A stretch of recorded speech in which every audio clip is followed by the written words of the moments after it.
What is going on, YouTube people? New Cards and Comics here today.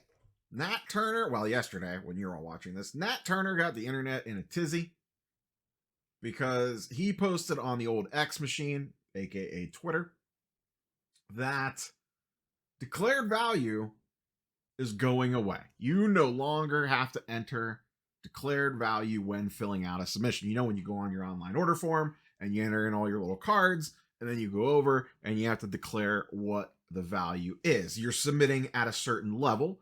Let's call it the $500 level, which is like the value bulk tier, like 18 bucks a card, 17 bucks a card, whatever it is.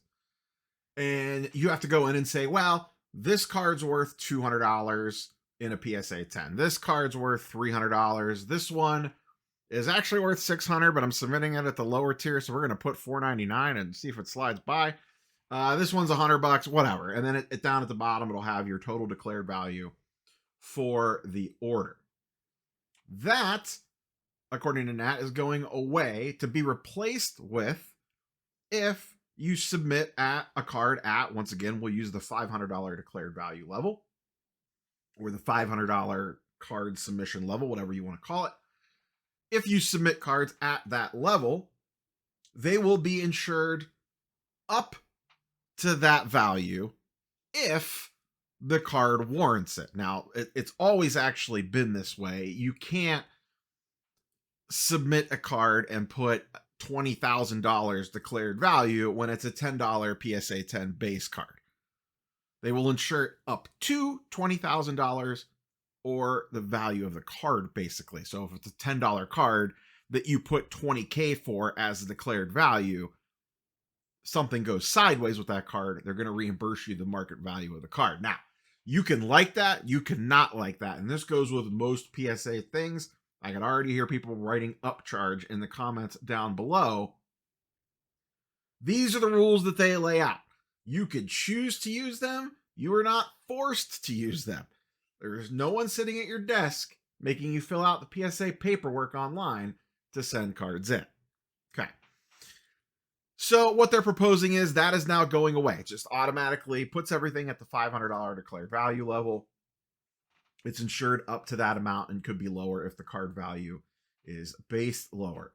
And essentially, this is their pitch, is to make submissions more streamlined and easier, which I definitely can see how this would be a little bit quicker to fill out a submission form, especially if you're submitting a lot of cards. And I could see how it would be user-friendly for onboarding someone that maybe either doesn't submit that often or is a new submitter. You're kind of lowering barriers to entry that cause confusion. One of the most common questions I get around PSA grading in comments, or I see online on other things on social, is, I'm new to doing this. What does declared value mean? What do I put for this? People get thrown by it that don't live in this world on a daily basis like some of us do. So I get removing the barrier to entry on that point. However, there is a rather large negative side effect to this, and I do think this is something that they might be working on. Fire off in the comments down below. One thing that I've learned about PSA is whether they let you know or not, they are always listening and reading the comments. They're a little spy network. The negative side of this could potentially be return shipping charges. So PSA based your return shipping off of the declared value or the value of the submission, because of the insurance to ship it back to you would go up if the value of the submission is more expensive. So if I am submitting, let's say, 20 cards at the bulk level of like 17 bucks a card or whatever, I think it's like 18, whatever it is per card. And in that, under this new system, it automatically sets the value of those cards, max insurance value, up to 500 bucks.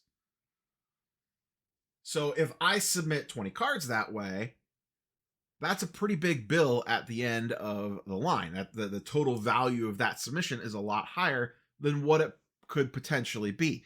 Maybe the 20 cards that I submitted are $100 cards, even in a PSA 10. Maybe I'm completing a set. Maybe just grading some stuff for PC.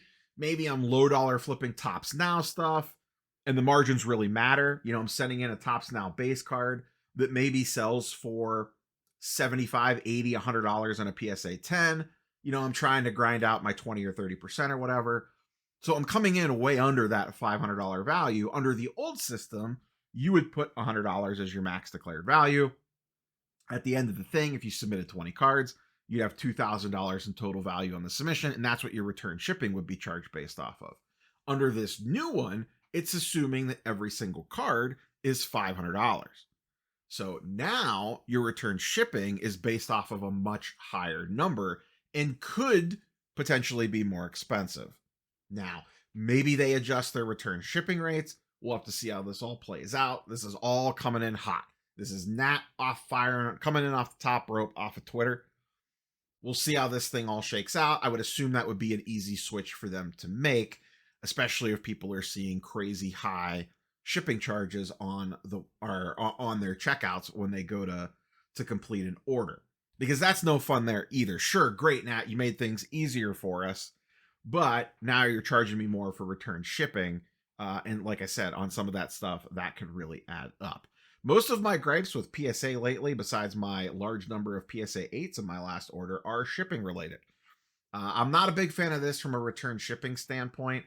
From an ease of submission standpoint, it's whatever. If the return shipping was in line and you're telling me that it's going to be relatively close or basically the same as what I was paying prior to this change, fine, no problem. The other thing that I was griping about with return shipping in PSA is when you're utilizing their vault. You can go back and listen to my video on my PSA vault experience if you want to hear me rant about return shipping on that one. What this does not mean, and what I have seen some people take it as, is upcharges are not going away. If you submit a $10,000 card at the $500 level, you are going to get upcharged. Those are not changing. That is still going to happen. So don't think that just because this thing exists that you can willy-nilly send your high-priced cards in at a lower declared value level or a lower tier level, if that's what you want to call it, whatever term you want to use. Don't think all of a sudden now you have a free pass to send in $5,000 cards at the value bulk level and pay the $500 value fee at $18 per card. That is not how it's going to work. And you can argue about upcharges all you want in the comments down below, that they're the devil, that they're Satan, that they're the biggest scam in the industry. Yet, we all still submit to PSA millions of cards a month. I've asked, I've poked around.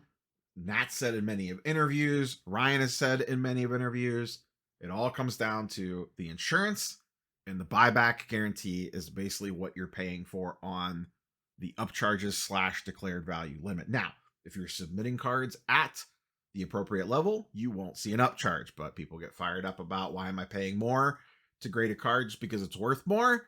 Because of the insurance and because of the buyback guarantee. You can not like those reasons. That's perfectly valid. Don't grade with PSA if that's the case. We know the rules of the game before you set foot on the court to play. We know how PSA operates. This is not new. If you don't like it, don't use them. It's not hard. There are other options out there. SGC exists. CGC exists. Beckett kind of exists. You could go to other grading companies, but they don't sell for as much. Well, that's the cost of doing business. Part of the reason why, there's a lot of reasons why PSA is a dominant force in the industry, but a big reason why, especially on high dollar cards, that people like PSA and pay a premium is the buyback guarantee. Them and I believe CGC are the only two companies that have it in writing. Now, they're going to fight you tooth and nail on it. You're going to have to send a bunch of emails and probably go back and forth, and it's probably not going to be the simplest thing in the world. But I personally know people that have gotten very large checks from PSA for varying different muck-ups, screw-ups, whatever, or fraudulent cards after the fact, or found out something was trimmed, whatever the case might be. But that's the reason why there's upcharges. At least that's what they'll tell you. I think it's part of that. Do I buy the whole story hook, line, and sinker? Nah, I don't. I'm not that stupid. But I do feel like a decent chunk of that does go to that buyback guarantee. Like I said, I personally know that they have cut large checks to people before for cards. So, is what it is. That is where we currently sit. Things are getting a little bit easier for your PSA submissions. Declared value is kind of going away. Upcharges, not going away. We'll see how the return shipping thing plays out. That is my biggest question mark around this entire thing. I want to see how I am going to be impacted by that. And we'll see if they end up tweaking it in the short term here to kind of get things more in line with where they were. Hopefully they do. Like I said, whether you know it or not, PSA is usually listening. Catch you boys and girls on the next one. Peace.